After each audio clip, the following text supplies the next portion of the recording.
Namo Amida Bu. I read another blog put out by Reverend Josho Adrian Sirlia Sensei of Amida Ji Temple, International, Romania. And it's a simple, short blog on his website. But like all of his posts, they are very exhaustively researched and very deeply penetrating into our unenlightened psyche and how it works here in this Saha realm of suffering and desire. And I want to read this to you and then comment on it.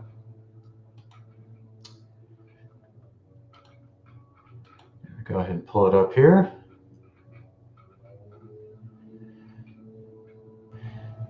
The title of it is Chanting in the Middle of Personal Chaos. And that was posted by Josho Adrian Sensei on Friday, July 2nd. Chanting in the middle of personal chaos. I recite in the middle of my personal chaos, and everybody in the Amida Do, or Amida Hall, recites in the middle of his or her personal chaos. We do not transform this chaos in order or purity. We do not think at all to purity or negativity. We just recite. And the sacred sounds of sutras and Nembutsu come from Amida, carrying us, embracing us, accepting us.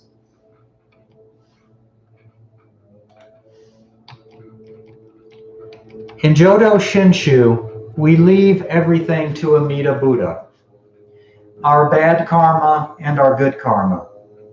We do not rely on our good karma to attain Buddhahood in the Pure Land, and our bad karma does not count. Only Amida is important. Recitation reminds us of this. When, no matter how we feel, we continue to recite. Also, our everyday life is sometimes good or bad. We choose what we like and reject what we don't like. But in the Hondo, we don't do this. We follow only the path, not our own likes and dislikes, not our own opinions, but the Dharma. Chanting in the middle of our chaotic middle states reminds us that exactly in the middle of our everyday life, with its ups and downs, we follow the Nembutsu path. We have to keep going in the middle of our own chaos. We have to walk the white path in the middle of the river of fire and water. Shakyamuni urges us to go to the Pure Land, and Amida is calling us. The path is here, in the middle of our misery, ignorance, blind passions, and personal difficulties. It is the path Amida built for us. While we recite the name and feel our minds are disturbed by personal thoughts or other problems, we just let them be as they are, and we continue to say, Namo Amida Bu, Namo Amida Bu, Namo Amida Bu. This is an excellent, simple article. And this just sums up how life is for me as a Jodo Shinshu Buddhist. This sums up what I go through on a daily basis. And I don't need outward chaos to create that chaos. I do quite well doing that in my head and in my emotions on my own, thank you. I'm very talented at that. I'm very talented at creating chaos in my mind, taking offense to things that are said and done, taking umbrage with the ignorance and childishness of grown people.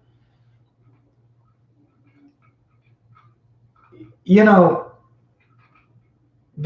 everything is based on karma. And the reason I go through the stuff in my life that I go through is based on karma, either in this life or in past lives or in both. And so I remind myself of that from time to time. And I say, okay, it's your karma. If you're going through this and someone's screwing with you or trying to upset you or acting like an idiot around you, obviously this is some of your negative karma from the past, either in this life or past lives, coming home to roost.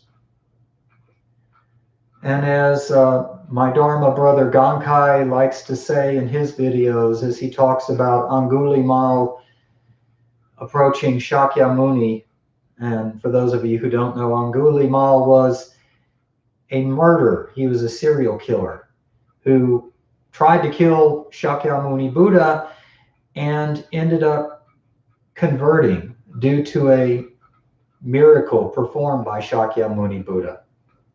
And he became one of Shakyamuni Buddha's monks. After that happened, a bunch of villagers came wanting to kill him, probably wanting to torture him to death, because the guy was evil. He wore a necklace of hands from victims he had cut off.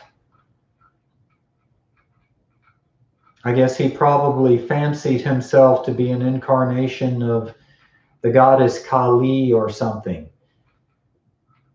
But the guy had some major issues. And when he came to Shakyamuni complaining that these villagers, most of whom whose relatives he had killed before he became a monk, were wanting to torture and kill him, Shakyamuni said, endure, monk. Well, it's not that easy for me to endure. And I'm not a monk, but by all intents and purposes, I am a lay Buddhist monk. I am definitely a lay Jodo Shinshu Buddhist practitioner, and an orthodox one at that. And so from time to time, there are people that just want to fuck with you. I'm just going to say it, they want to screw with you for reasons. And everything in me, that actually happened today, actually. I walked out of my apartment to check the mail in my apartment office complex, and there was some kind of construction worker out on the balcony who's working on an apartment, saw me walking out with my man bun and my Buddha beads and of course I'm wearing a mask, and he starts laughing at me and talking to his friend about me while he's looking at me, trying to get a reaction, trying to get a rise. Two things are there I can unpack. Number one, this is a man-child. Number two, this is someone who needs validation through attention, either positive or negative. And number three, I did the same thing, obviously, either in this life or a past life to someone else. Now, how do I know that? Because he's doing it to me. Everything is karma. Everything is based on karma in this Saha realm. Now, when I leave this Saha realm via death, via the vehicle of my body shutting down and decomposing, my life will not be dictated according to past karma, good or bad karma, positive or negative thoughts or feelings. I will be at that point an enlightened Buddha in the Pure Land of Amitabha Buddha. And I will help this person in whatever realm he's in.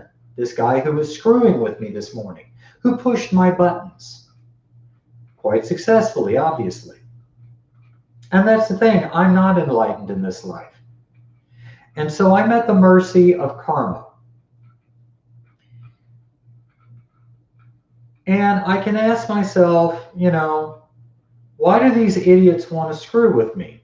And the answer to that I've discovered through years of study, years of practicing saying Nimbutsu and studying the Amida Dharma is the reason they're screwing with me is because I've screwed with others.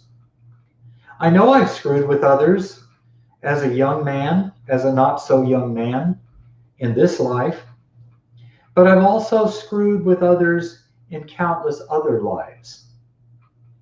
Now, that doesn't excuse the childish behavior of the construction worker or the maintenance guy, whatever he is, who works for the apartment complex. The guy's an idiot. You don't mess with tenants in an apartment by acting like an uneducated moron. That's being a man-child. That's being a jerk. That being said, I've been a man-child. I've been a jerk. I've been a gossip. I've been just a straight-up insensitive moron who has made comments about others within their earshot. I have talked about others when they have seen me, or it's probably gotten around to them that I've talked about others. Not recently, but the thing is,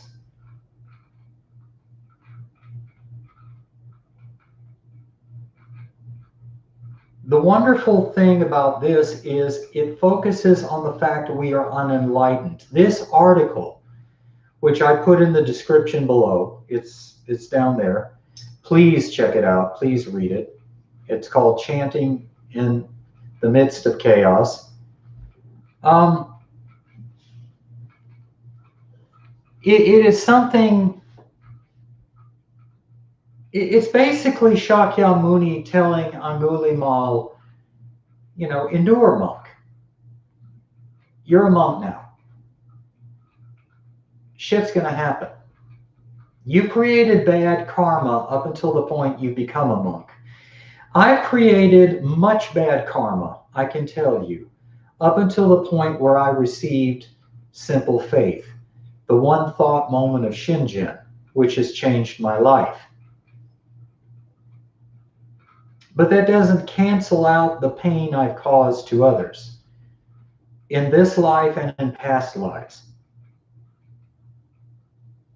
And I think, as a matter of fact, walking to the office, I muttered something probably audible where this guy, some derogatory comment about this guy and his stupidity. Must have had an effect because the guy stopped smoking a cigarette and he went inside. That's because I'm not that much more mature than he is. That's because he and I are both unenlightened spiritual idiots known as bamboo, living in this saha realm, this realm of suffering and desire in the age of Mappo, another word for the Dharma ending age. And so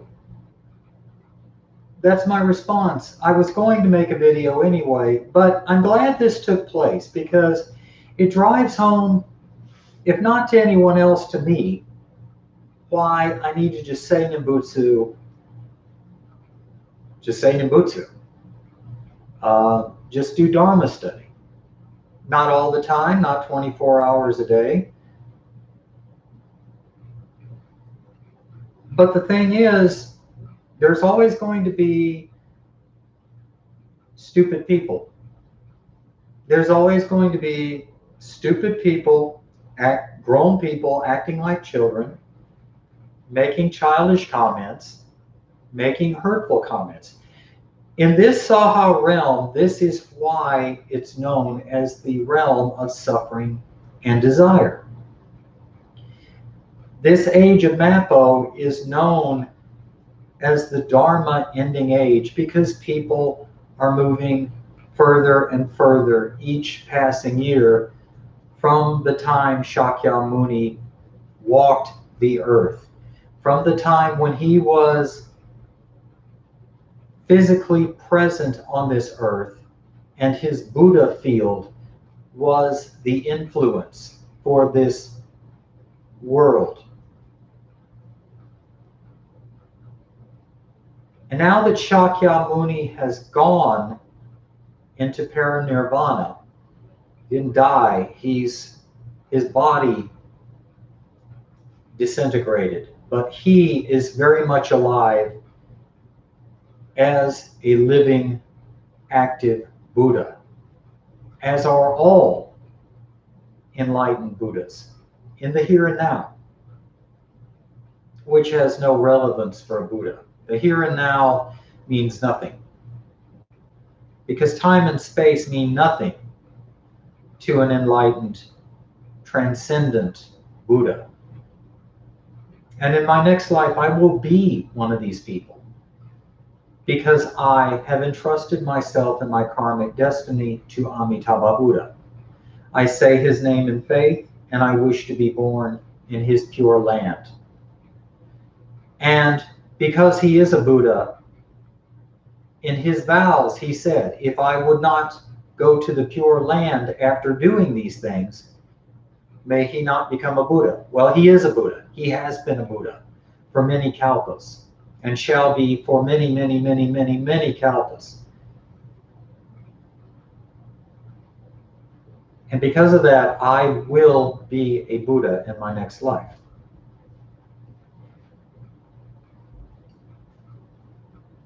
Saying the Nimbutsu as a way of life has made such a big difference to me.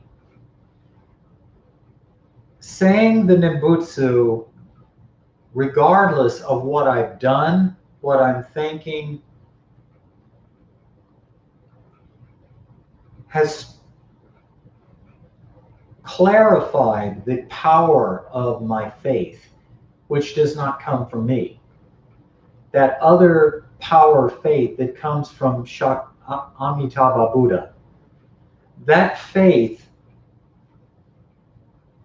stands on its own regardless of what I am or am not doing in my life. Whether what I'm doing in my life is evil or good, whether it is positive or negative, whether it is destructive or productive, it doesn't matter. I had a Dharma study with my Dharma brothers, Shaku's Gankai, Myoshin, Hogan, and Josho Adrian Sensei this morning. And, you know, Josho talked about this. He said it doesn't matter where you are, you can say Nimbutsu. On the toilet, in the shower, walking, standing, sitting, stressing out, calm. It's beautiful today. I may take a walk and enjoy nature. However, I can screw that up, and I most likely will, with crazy thoughts, memories from the past, worries, fears, doubts. There's a lot that can happen in a 15-minute walk to and from the grocery store or around the block. And the thing is, there's very little I can do about this except change my focus. And I can only change my focus through my unenlightened mind, through my unenlightened thoughts, complete with my unenlightened chaotic emotions. Sometimes I'm successful at changing my focus to Amitabha Buddha and his name. There are many times when I'm not successful. But realizing this, I don't waste as much time as I used to on trying to fix my thoughts, trying to fix me, because I'm unfixable in this life. The best I can do is trust to Amida and just endure until I am born in my next life, in Amitabha's pure land of ultimate bliss and peace. Namo Amida Bu. Have a great week, guys. Thank you.